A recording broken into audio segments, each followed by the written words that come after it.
Ministre, la parole est à Madame Hélène Zannier. Merci, Monsieur le Président. Mes chers collègues, ma question s'adresse à Monsieur le ministre d'État, ministre de l'Intérieur. Hameçonnage, cyberescroquerie, rançongiciel.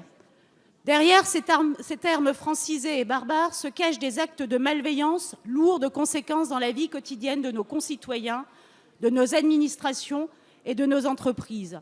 Le sujet vient d'ailleurs d'être abordé par Monsieur Mignola. Que ce soit par le biais du vol de données personnelles ou par celui d'escroqueries de toute forme, le développement de la cybercriminalité génère de nouvelles menaces qui posent un défi d'une ampleur inégalée aux forces de police. Le récent scandale de Facebook en est la preuve. La France, avec les États-Unis et l'Allemagne, s'était montrée précurseur dans ce domaine. En octobre dernier était lancé le dispositif national d'assistance aux victimes de cybermalveillance, la CIMA.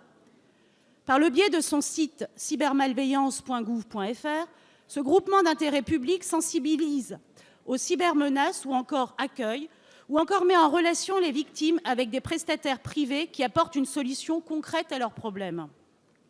Ce dispositif, construit sur un partenariat public-privé, conduit une action essentielle dans la lutte contre la cybercriminalité.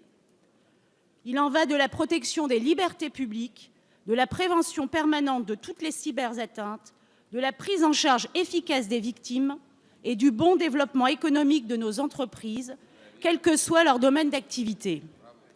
Dans ce contexte, pouvez-vous nous dire, Monsieur le ministre, quel bilan il est possible de tirer des dispositifs déjà existants et comment le gouvernement entend adapter son action au développement de la cybercriminalité? Je vous remercie. Merci, Madame la députée.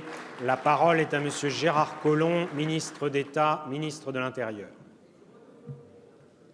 Monsieur le Président, Mesdames et Messieurs les députés, Madame la députée Hélène Zannier, vous avez raison, en marge de la délinquance ordinaire, se développe de plus en plus aujourd'hui une cyberdélinquance qui vise effectivement à essayer de capter vos coordonnées et donc de faire de vous une victime par prélèvement sur votre compte.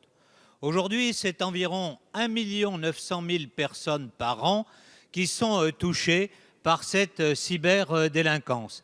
C'est 250 millions d'euros qui sont chaque année prélevés. Alors aujourd'hui, nous n'avons pas besoin, pour se faire rembourser par la banque, de déposer plainte. Et donc, comme il n'y a pas de dépôt de plainte, il n'y a pas de poursuites judiciaires qui sont exercées contre les réseaux criminels. Pour qu'il puisse y avoir un dépôt de plainte facile, nous avons ouvert une application Perceval sur laquelle les personnes victimes d'escroquerie pourront effectivement aller. À partir de là, nous recueillerons un certain nombre de données et nous pourrons permettre qu'effectivement des poursuites soient engagées et des réseaux soient démantelés, réseaux nationaux ou réseaux internationaux. Dans quelque temps, nous aurons la même méthode pour lutter contre des escroqueries qui, cette fois-ci, sont encore plus importantes puisqu'elles peuvent toucher un certain nombre d'entreprises. On dit à un chef d'entreprise d'envoyer une somme dans une de ses succursales.